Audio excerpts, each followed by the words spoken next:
Hi అండి, అందరూ ఎలా ఉన్నారు?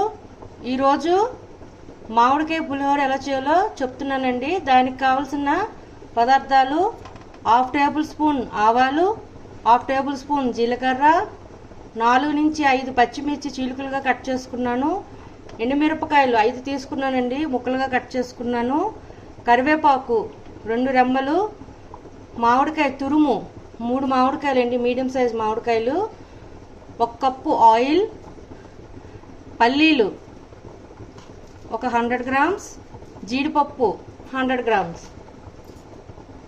ఇప్పుడు పొయ్యి మీద పాన్ పెట్టుకున్నానండి తాలింపుకి. దీంట్లో 1/2 కప్పు దాకా ఆయిల్ వేసుకుంటున్నాను.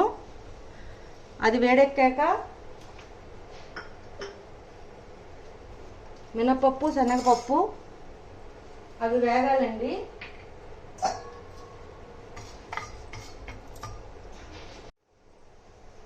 శనగపప్పు, పచ్చిశనగపప్పు, మినపప్పు వేగిందండి. ఇప్పుడు దీంట్లో ఆవాలు, జీలకర్ర,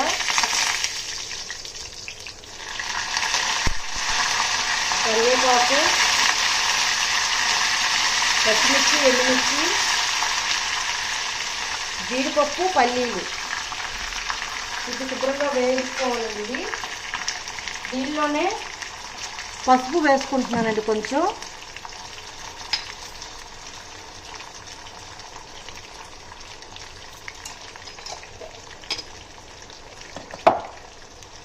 ఇప్పుడు తురుపు పెట్టుకున్న మామిడికాయను కూడా దీంట్లో వేసేస్తున్నానండి. ఒక 10 మినిట్స్ వేయించుకుంటాను. దీంట్లోనే 1.5 టేబుల్ స్పూన్ సాల్ట్ కూడా వేసేస్తున్నానండి. ఇది రైస్లో వేసాక సరిపోతే మళ్ళీ సాల్ట్ వేసుకోవచ్చు. బాగా కలుపుకొని ఒక 5 మినిట్స్ ఇలా ఉంచుద్దామండి దీన్ని.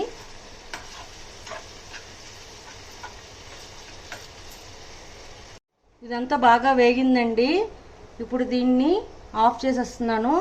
నేను చల్లారి పెట్టుకున్న రైస్లో ఇప్పుడు దీన్ని శుభ్రంగా మిక్స్ చేసుకుంటానండి. ఈ పులిహోర పెసరపప్పుతో అయితే చాలా బాగుంటుందండి. దీని కాంబినేషన్ చూడండి. దీంట్లో వేసేస్తున్నాను ఇదంతా.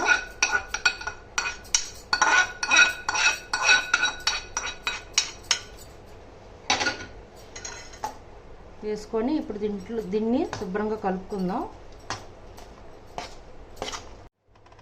మ్యాంగో పులిహోర రెడీ అండి. చాలా టేస్టీగా ఉంది, పుల్ల పుల్లగా. అంతేనండి, మామిడికాయ పులిహోర రెడీ. మీకు నచ్చినట్లయితే like, share and subscribe it. Bye.